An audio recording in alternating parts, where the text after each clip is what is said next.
I've noticed this trend with these videos that as I begin to introduce new themes and new processes, there seems to be a kind of influx of activity and views and creativity also on my part. So I thought I would begin to do long-term videos, hour-long videos, with the hope that people will watch the whole thing and talk about the things that are, I think, the most important for us to learn as a culture and also as individuals. My main theme has been meditations for bliss for a long time with my family and friends and those that I know on YouTube and so on. So these platforms have given me a way to really exponentially grow not only as an author and musician and teacher.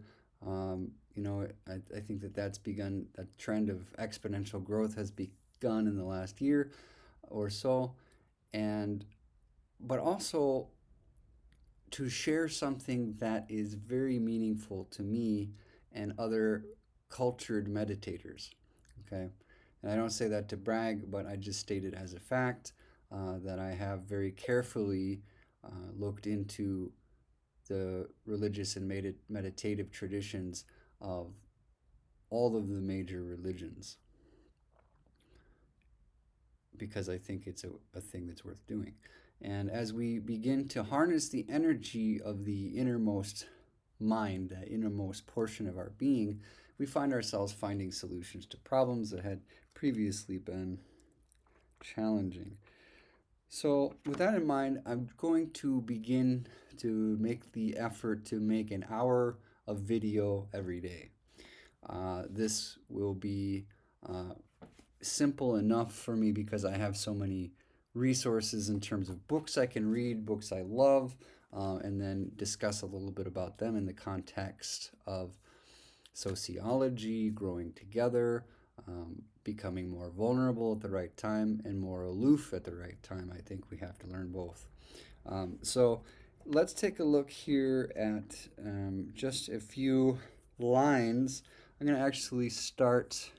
Yeah, I'll start with the autobiography, where it says here, chapter 11, Two Penniless Boys in Brindaban. This is when Yogananda was still a boy, and he ends up taking a test from his brother, and he goes into Brindaban, which is associated with the life of Krishna, and he goes to see some of the sites there, or at least he's really initially responding to a challenge by his brother Ananta to see if he can do it with no money. And I don't remember how he works all of that out, but there are these little details that show us that Yogananda, in his prayerfulness, was recipient to the blessings he needed, and they ended up being really extraordinary. So let's not forget to pray for what we need. God indeed will provide. I'll just read a line from that.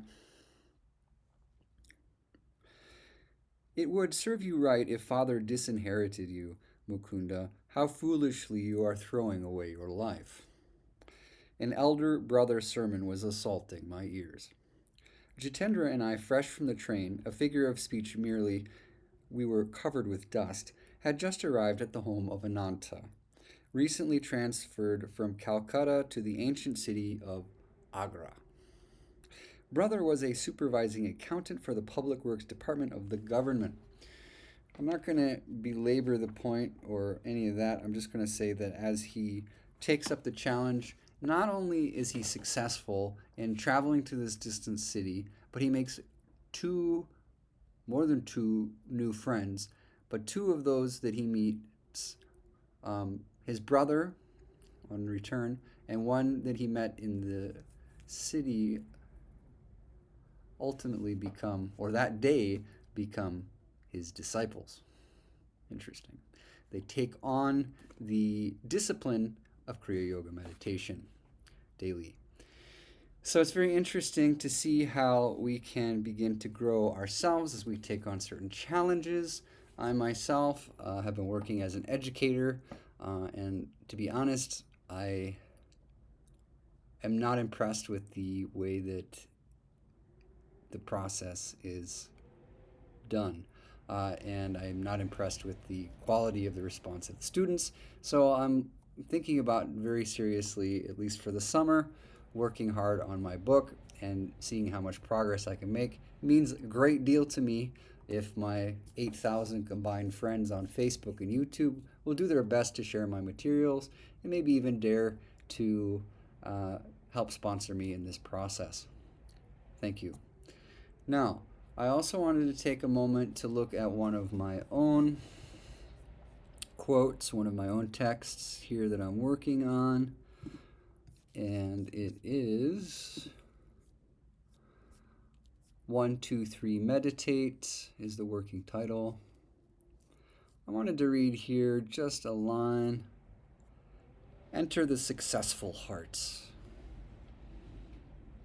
When we start with the truth that we are successful, that we are complete, that we are spiritual beings, we will understand that being successful means being our true self.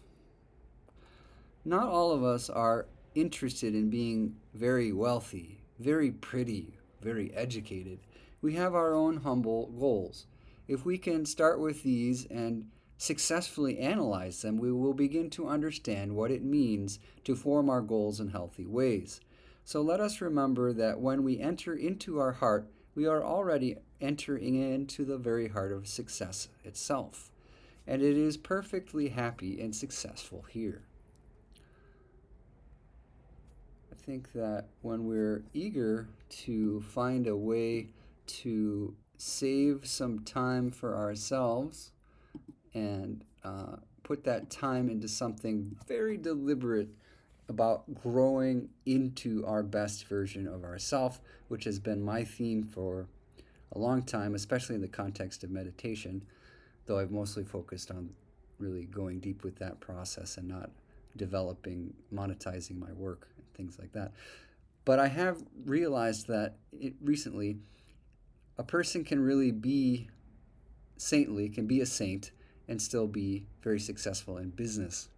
I think of a few examples immediately, including James J. Lin, who was an extraordinarily successful mogul businessman, and also a great devotee of Paramahansa Yogananda, another disciple of Yogananda's after his brother Ananta and this fellow he met in, was it Agra, Vrindavan?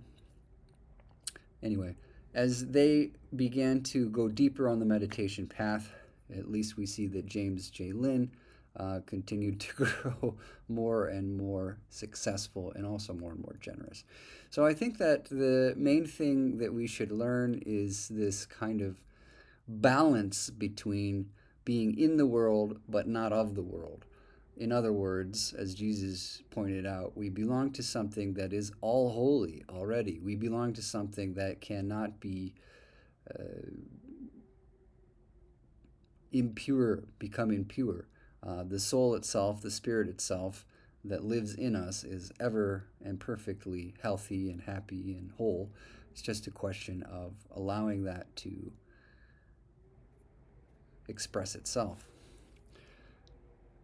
So with that in mind, I wanted now to turn a few more pages. Since last week we successfully spent some time angling together, or at least reading about angling from the kayak. Slightly funny. But what we did, I can't fish and read and kayak all at the same time, so I had to let the angling go. With that in mind, let me go ahead and read one chapter from my own book here, and then maybe talk about that for a few minutes. This book is called A Fish in Water Athirst, The Globe-Trotting Adventures of a Meditating Angler and Diver by me, Mario Caputo. This is one of 14 manuscripts that I've self-published, and now I'm working to publish something with monkfish. Got my fingers crossed, cross them with me, pray for me. I'm praying too. So here we have this little book, and the first chapter, Not Quite Skunked. On a couple of occasions, I have come across simple boat plans, sometimes online, sometimes in do it yourself encyclopedias, which looked quite buildable. The first plan I made use of allowed me to produce a sturdy kayak, though the encyclopedia that contained the original blueprints had been out of print for several decades. The old how to manual promised that I could build my kayak, which the authors had christened the Canvasback, for exactly $21.81, if I remember right. Not build it, not buy it, but build it. The project took me several seasons to finish as a young teenager and cost about 10 times what the old book had suggested that it would. But when I finally finished, I was quite proud of my little boat and eager to see if it would float. It did. And I caught a lot of fish from that light 12-foot kayak. I even took it out once this season, and it helped me get in touch where the bass were biting, though I noticed it needed a small canvas patch. The second boat I built was a fishing skiff, which helped me explore larger lakes. After a few seasons, I gave that boat to a friend. I think he made it into a flower garden. Today, my third boat, the St. Mary, is parked in the barn at the farm, and she is seaworthy. The first time I took the St. Mary out, I put her on the Rock River near an early and still marked horse-drawn ferry crossing in Rockton, Illinois.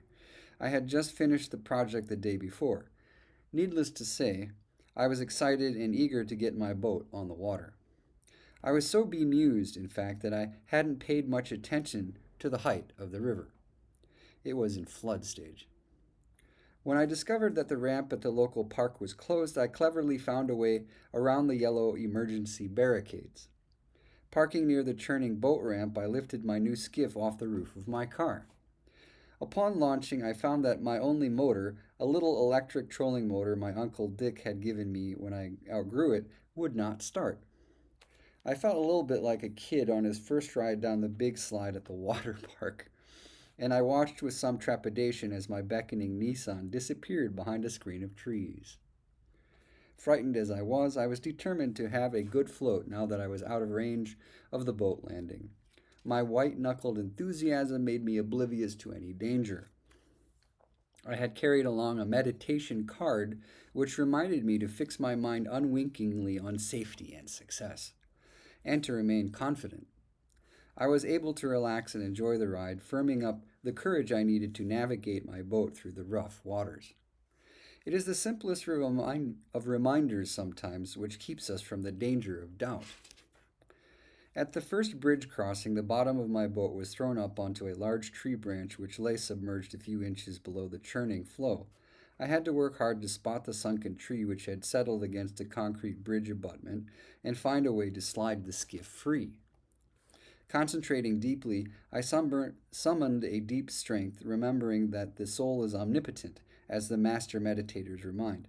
Finding the balancing point for the boat on the log jam, I rocked the skiff back and forth until the hull slid free. Once I was moving again, I breathed a sigh of relief and began to watch the water carefully for potential dangers. The swollen river pulled me quickly downstream, and I was glad to be moving along smartly again. Approaching a river bend where the current was considerably slower, I spotted a pod of carp feeding on the surface in a swirling black eddy deep under some flooded foliage. There were dozens of mouths, some big and some small, gulping at the surface, picking off bits of grass and drifting insects. The 13-foot craft glided slowly to the center of the excited school.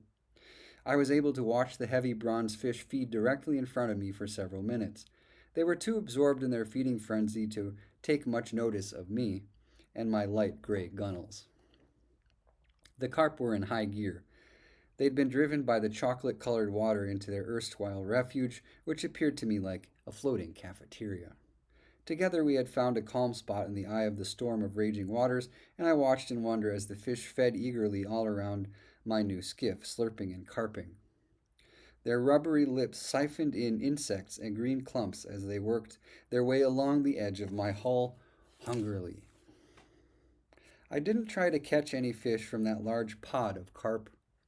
I felt content just to watch them as they swam and fed in a broad, pulsing circle. all around my joyful bark. After quite a long time, I bid them goodbye and moved back toward the main current, making my way quickly downstream. Broad fields, forests, and a few hidden homes zoomed by.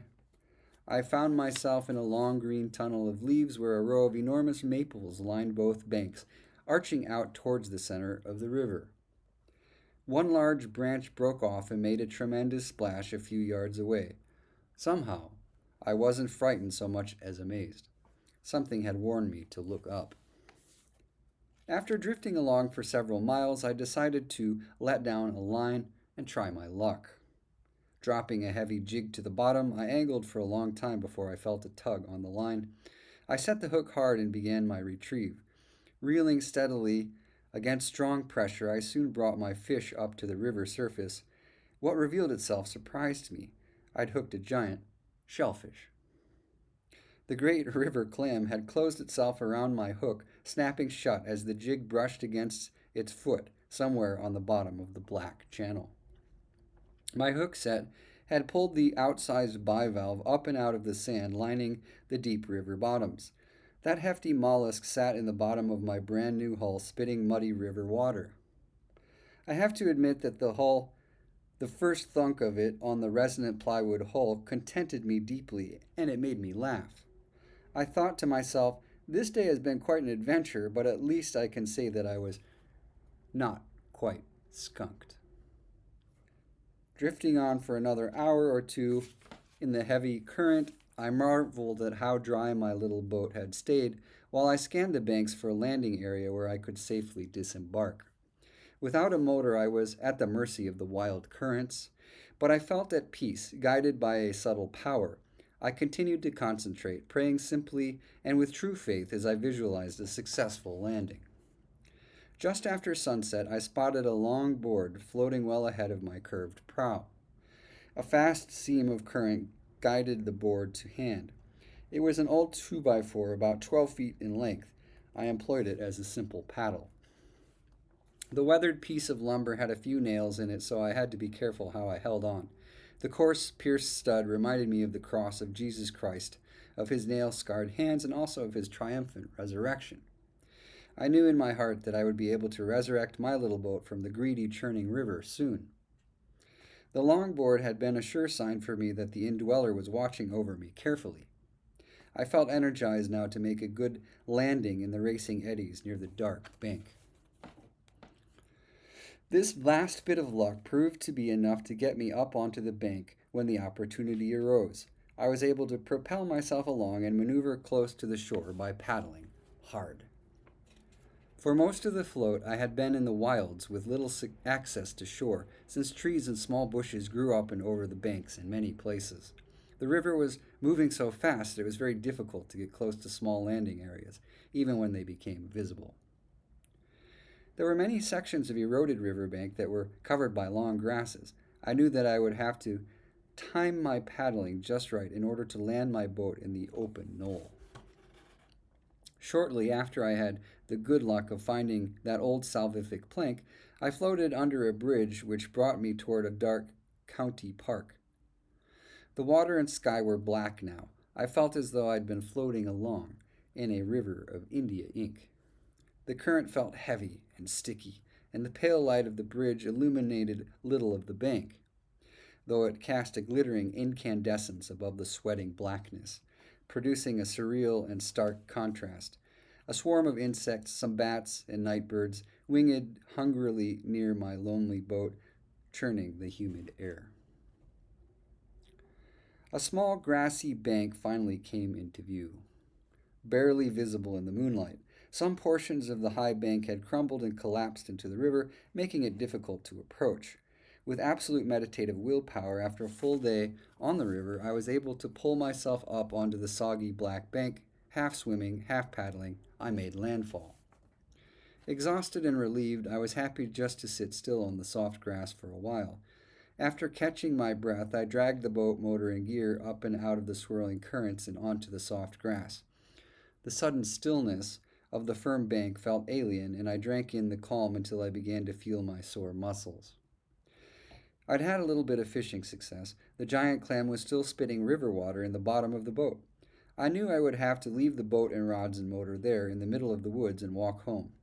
Deliberating only a minute, I ceremoniously but playfully cast the giant clam back into the heavy current before disappearing into the dark green wood.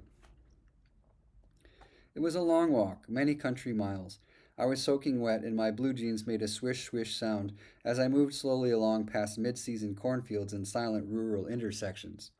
By the time I got home, I cleaned myself up and climbed into bed. I was thoroughly fatigued.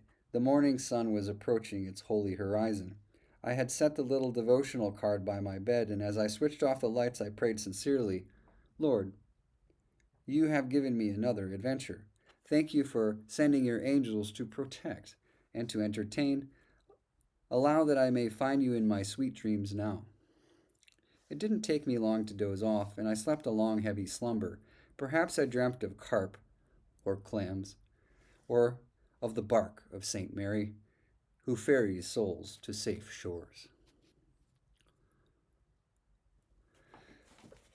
So I wanted to just pause with this. This is the first chapter in the book, and it's a thrilling one in many ways to read through that again and return to some of those memories. Of course, when you write a chapter, you edit, and there are certain things that become simplified in that process. When I, for example, talked about watching as the car disappeared while I was trying to start the motor and couldn't start it, and the current was running quite quickly.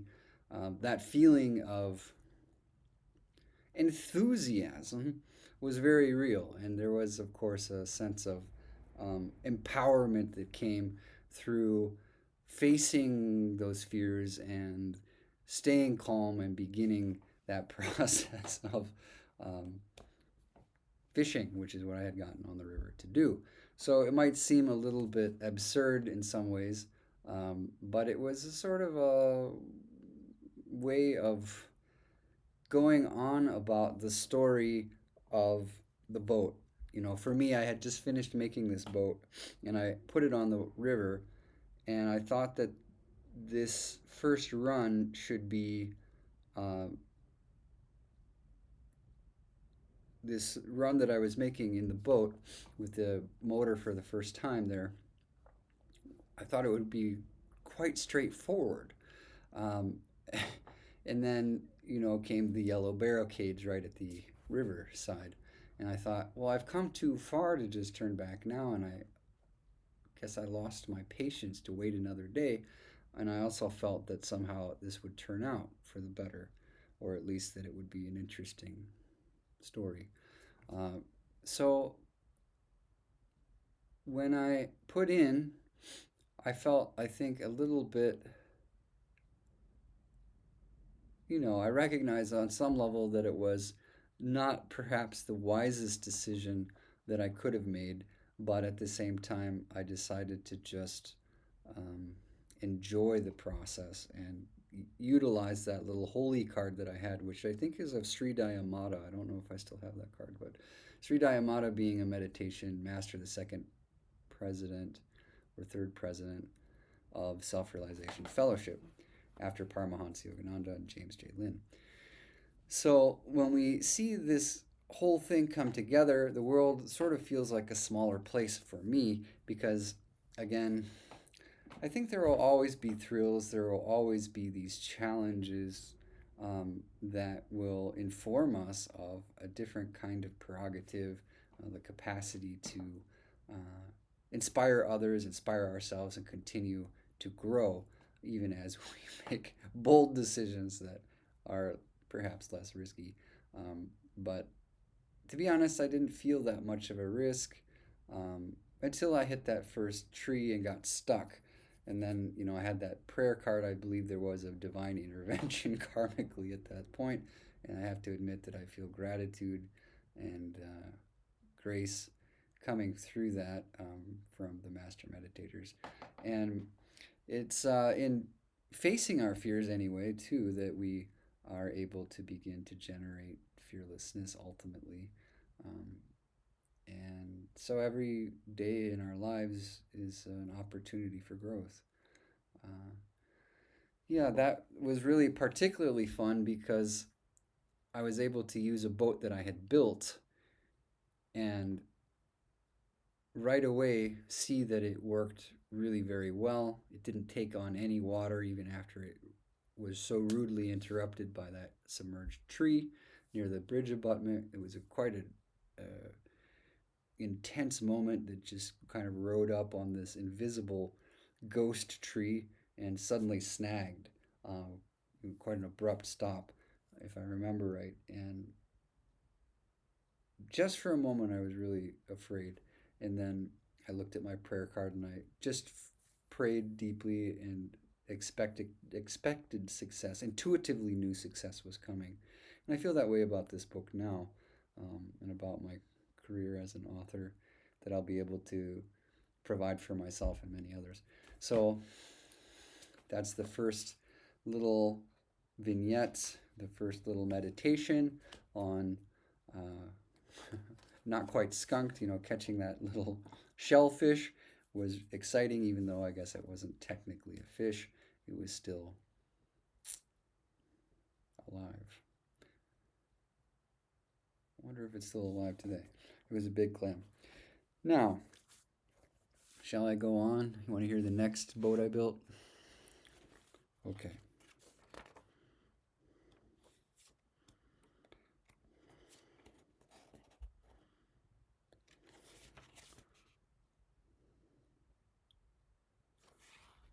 So that was the maiden voyage for the St. Mary, my little fishing skiff.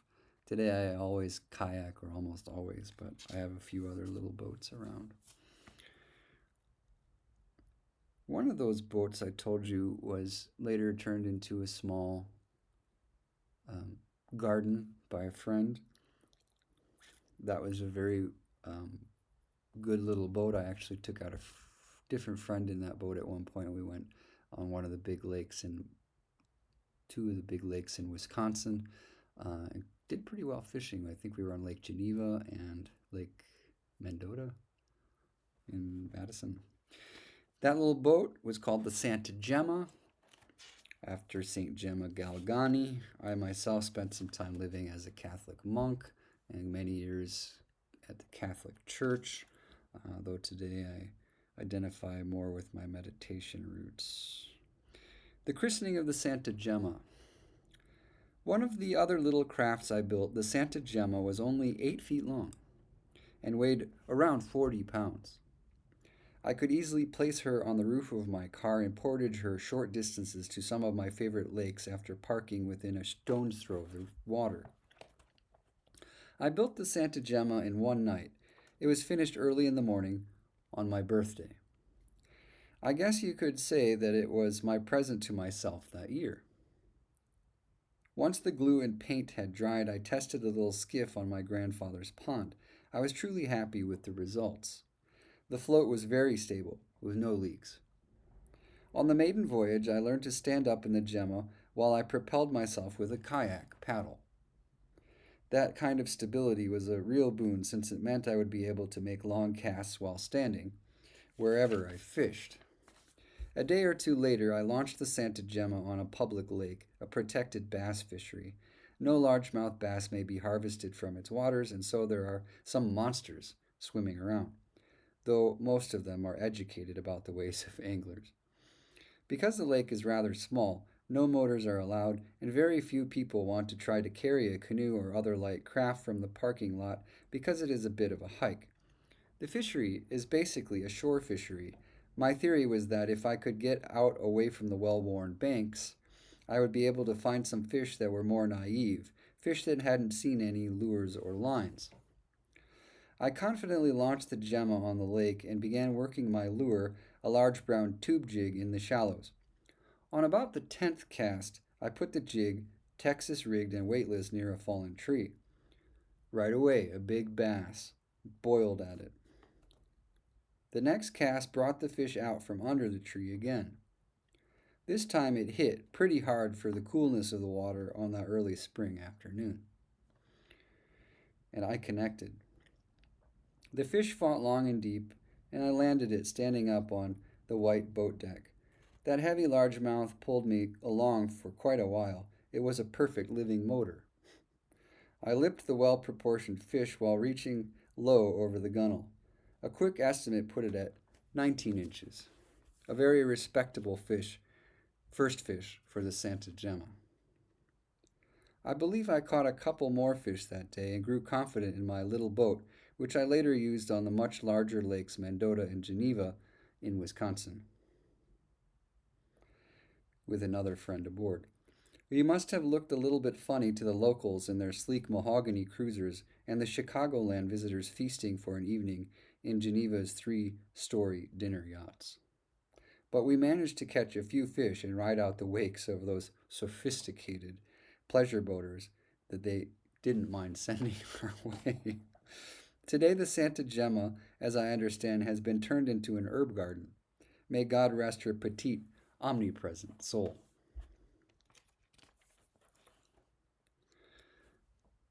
Yeah, so there's always something new with any sport, whether it's angling or diving or boat building. I guess that's sort of a sport, boating. But as we go on and see how these little prayers that we offer, or even something as simple as christening our boat after a saint, it was very common to christen a boat the St. Mary. How many St. Marys have sailed? Too many to count.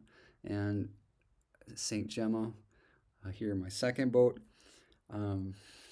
And in another sense, we can invoke through prayer and through meditation, especially through mantra, which the Jesus prayer is one form of, the sense that this vehicle is christened in that holy name. Our vehicle becomes one with that divine consciousness and name and form and substance and game, because as we see with Meister Eckhart and other sages, God laughs and plays. I think this is part of the robustness of this intrepidness of looking into the lives of the saints, looking into meditation for ourselves and finding out how far can we take it. You know, Jesus said, before a man goes to build a house, he counts up what's in his treasury, right?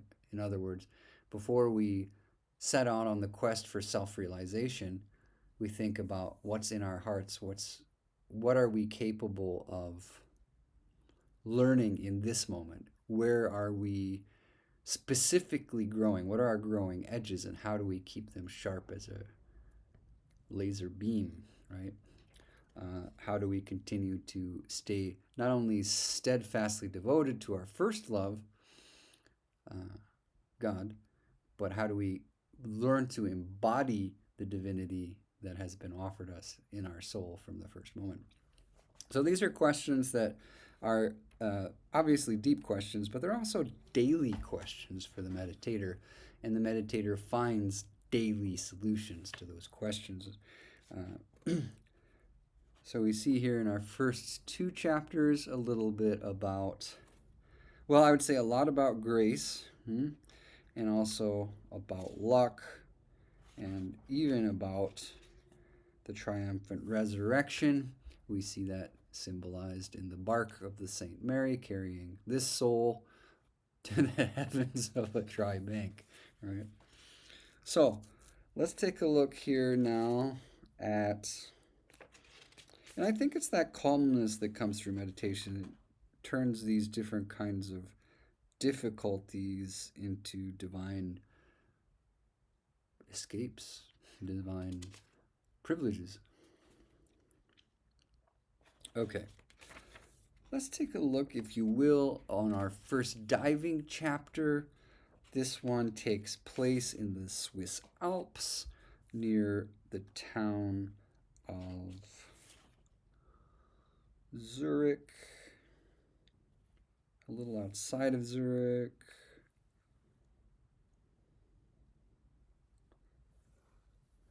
on Lake Valency.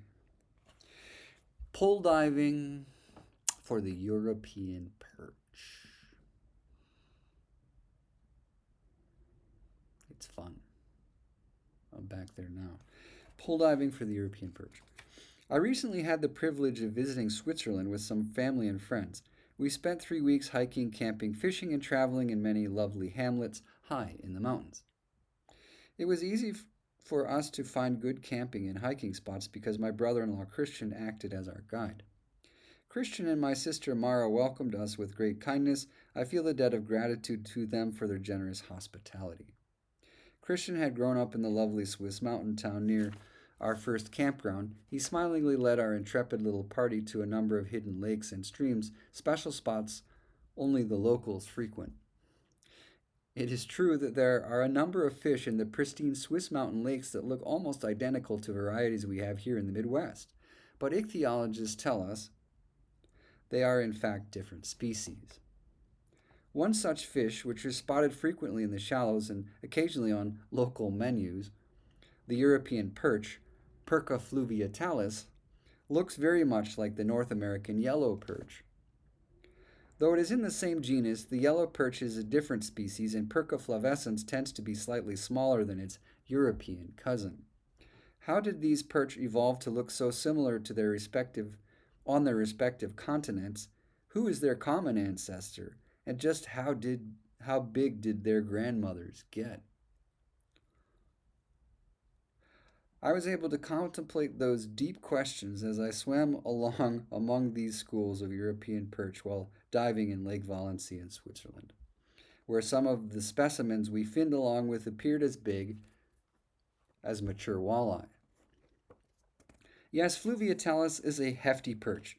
Diving near Murg, Switzerland, across from the tiny protected and idyllic mountain town of Quentin, which is only accessible by boat, paddleboard, or long swims, we saw a few fish that must have been over a kilogram.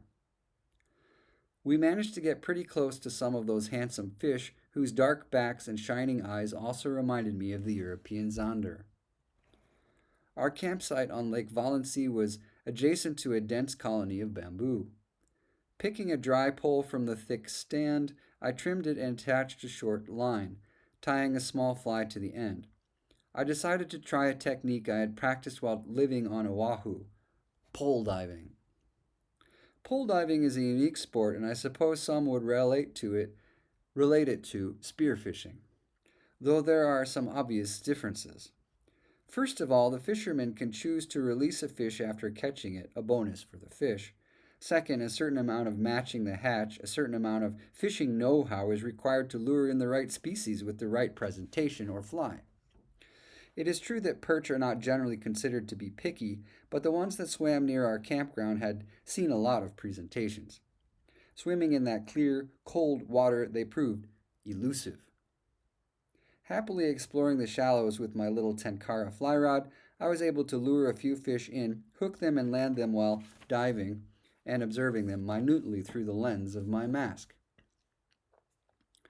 I remember that the last perch I caught at the campground was very small, only about 10 centimeters in length. It took the fly as I exited the water. A vacationing Frenchman, fishing with the French Mep's ugliest spinner, saw the tiny perch and responded, "Alors, ça marche aussi? Voilà!" He was being a gentleman. The fish was tiny. I replied, "Oui, monsieur, c'est bien simple comme ça." Again, "So, that works too? There you go." "Yes, sir, it's very simple like that." Something like that. No doubt there are plenty of places to try this technique out in the Midwest, too. Lake Michigan has very clear water along much of its length. Lake Geneva is beloved by divers, and there are even a few clear ponds near my home here in Rockford, Illinois, which might lend themselves serviceably to this exciting sport. During the coming season, I hope to practice again this unique pastime, which I coined pole diving, after first practicing it on Waikiki Beach. Being in the Swiss Alps was really a beautiful experience. I was there with my family. I was there before my sister had her first kid, had her child. So it was really kind of a fun experience. We were all just chilling. My dad was there. We got to see some restaurants, and we also did a meditation in the mountains there on several occasions. Exciting stuff. Now, I think it's good to get out and see new things. Pole diving in Waikiki. The sparse bamboo groves of Lake Walensee in Switzerland are dwarfed by the massive stands one is bound to encounter in the island of Waikiki. Hawaiian bamboos grow to a height of 80 or more feet in parts of the islands. It is easy to find poles to dive with in the Hawaiian Islands so long as you don't mind shimmying up some of the mature trunks in order to reach a dry branch. You see, picking the slim bamboos that grow near downtown apartments can get you into trouble. At least that's what I discovered one afternoon while walking to the beach looking for a pole. Attempting to pick a desiccated bamboo near the Regency Hotel, I was accosted by a guard who didn't have much of a sense of humor about my pole pilfering. I guess he didn't understand that I was merely removing one of the Regency's dead trees, an eyesore. I had recently lost two of my roommate's poles, slender 5-footers that had been sitting in a corner of our apartment begging for employment. I had been out past the breakers with them. My hooks had been caught up in some soft corals. As roaring crystal clear waves passed over my head, those poles had been wrenched from my grip on 2 different dives. It only took a little while for my roomie Charlie to notice that they were missing. I picked 2 similar poles to replace the old stash. Standing at the beach, I managed to forget about everything. The sun was high overhead, the waves were docile, and the fish were finning in their coralline home. I put on my fins and mask and began to swim out toward the reef, passing a flat that often holds mature turtles. As I made my way slowly toward the first drop-off, I spotted several schools of juvenile reef fish flitting in and out of the rocks and fluorescent sea fans. There were orange tangs, snappers, sergeant majors, triggerfish, trumpets, and plenty of bright corals holding eels and unicorn fish. On a side note, it's really interesting to see those different communities of life, of ecologically important relationships. And as we go deeper, we begin to understand how that beauty abides in us, and then it's much easier for us to take care to do those things that might have been difficult. Pick up our bottle at the beach and not pick up the coral and not hunt the fishes that are needing protection, so on. We begin to understand that we want to take care and keep it beautiful. Soon I was out deep where the larger schools play hide and seek with each other. I held my pole in my hand, which was rigged with 8 feet of line, a small stainless steel hook, and a heavy split shot. My bait was a strip of raw fish, which I took from a plastic bag held in my sock under my flippers. Feeders were already starting to respond to the smell of fish seeping from my bait bag. I reached in, slid out a raw fillet, placed a portion on my hook above the water, and then carefully returned the leftover fillet to its hiding place. I watched schools of triggerfish soar by like birds in the sky as I lowered my mask below the waves. Their rapidly undulating pectoral fins quivered in greeting, stimulated as they were by the smell of raw fish. These large homebodies, eager as they appeared, proved pretty wise. They would stare at the baited hook, swim up to it, note the line, and swim away, picking up any tiny pink smidgens that may have drifted out of my bait bag. However, I managed to catch several small parrotfish. They always seemed hungry. Exploring farther out, I noticed some heavy bonefish which strutted along clad in bright platinum scales. They disappeared just as rapidly, shooting like arrows through narrow caverns toward the pale sand which hid and fed them. Barracuda hung together in tight rows too, staring, their bony heads and toothy grins sagging with so many ripe teeth. They would dart and flit sometimes, but usually they hung like long swords or short steel daggers, rippling in the ever-moving currents, barely breathing, disappearing. Deeper still, manta rays would sometimes become visible, swimming beneath me, waving their speckled bodies in friendly semi pelagic salutations. They looked like small boats to me, like dories or skiffs. That far out, divers could find huge grouper, maybe sharks.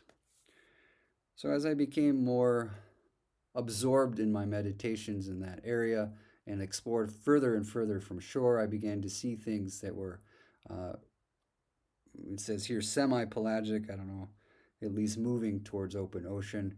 I think the farthest I got offshore, though, was maybe half a mile or something like that. And as I began to explore that area and saw the deeper and deeper waters, I suppose areas that were too deep for me to dive on one breath, um, I was able to encounter some really, really beautiful images. And this comparison between the manta rays and boats is it's compelling because when you're down below the water and the water is very clear, you can see the boats and their hulls, and they're often very white and sparkling, and move the rays of light in a special way. The rays were similar, even though they had black in them. There was also that white, which you see in the hulls so frequently, and they kind of bend the light rays in a similar way, or they glance off and bend. This kind of refraction through the water takes place in a similar way as you see with the boats. Dory, Dory the manta ray. I didn't dive to those depths very often. Deeper valleys, 40, 60, 80 feet deep, half a mile off the beach, were crystal clear most of the time. But it took a lot of swimming to get that far offshore, and the fish were not easy to spot. 8 to 30 feet of water was usually deep enough. I typically managed to catch and release a few jack, triggerfish, or parrotfish in these my favorite inshore fishing grounds. Even though I lost a lot of poles, I had learned how to find good ones by climbing the mature bamboos, picking long dead branches from near the ground. I didn't try to take Charlie's or the ones which grew near rich and resplendent at the Regency anymore. Pole diving is a uniquely simple sport, one that helps guide the diver to deeper concentration and happy meditations. Even while practicing fishing underwater, it kept me out of trouble too, most of the time.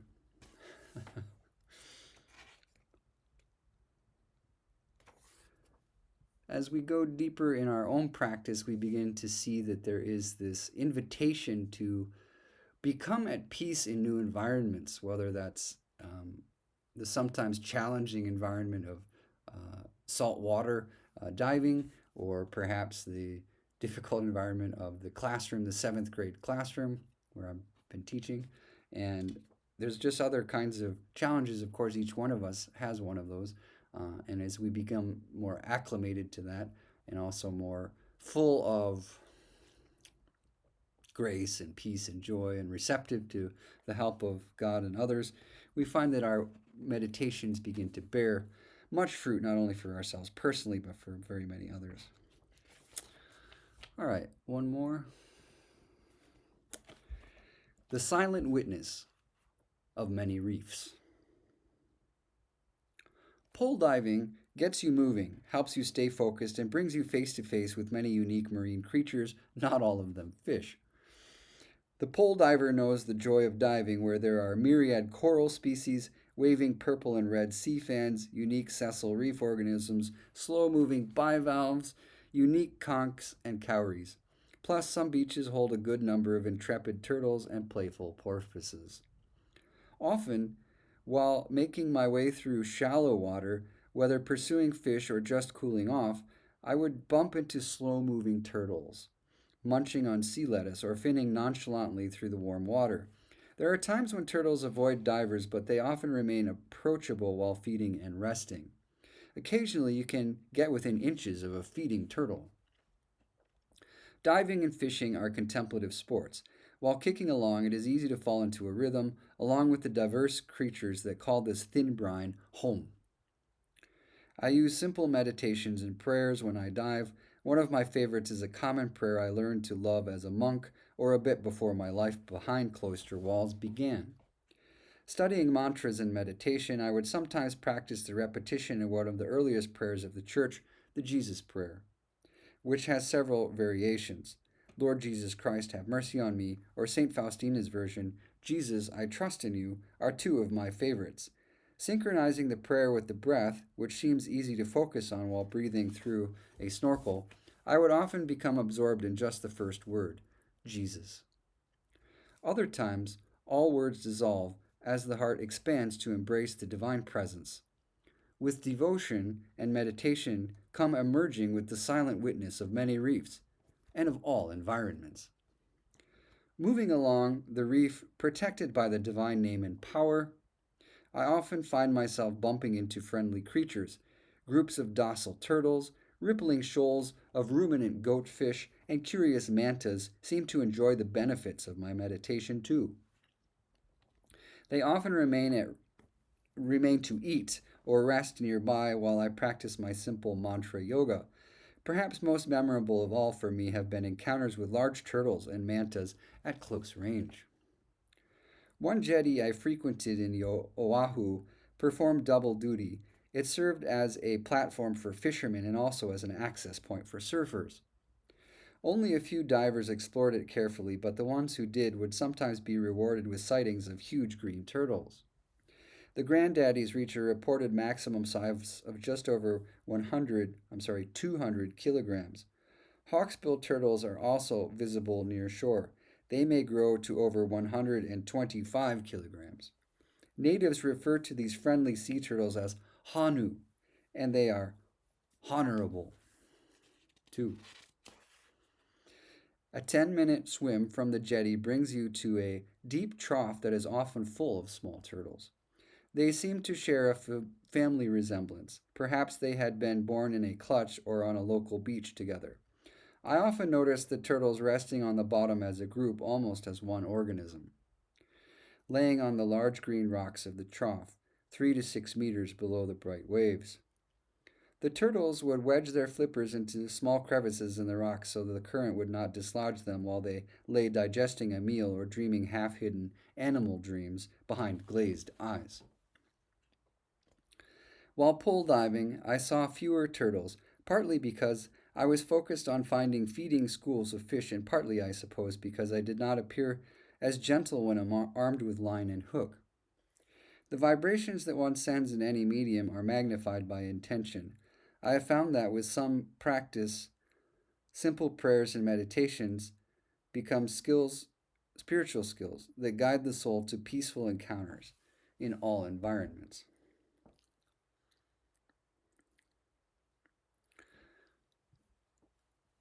So maybe I'll take just a few minutes to talk about this chapter. It's one of my favorite ones in the book because, first of all, it introduces the Jesus prayer, which is a very simple form of meditation that has divinized the souls of very many, or more accurately, you would say, has helped those souls to remember who they are and who they were created to be. You see, when I was very young, only 5 years old, I went to a Billy Graham crusade and I opened my heart to Jesus Christ and I said, Lord, come into my heart and dwell there and lead me day by day to become one with you. Something to that effect. And as I went on this path, I began to really wonder as a kid what would happen to my friends who hadn't prayed this prayer. And I was really taught to be concerned for them. Well, after a time, I had friends that were Jewish and Jews that were Hindu and Jews that were atheists and Jews that were Buddhist or whatever. And I thought, well, maybe they know something that I don't.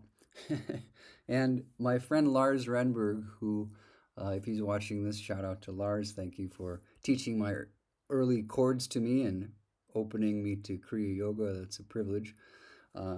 So as I got a little older in my high school years, maybe 15 or 16, I started to look into Zen philosophy, as many people do, and the saints of different traditions. And then Lars gave me this book, Autobiography of a Yogi.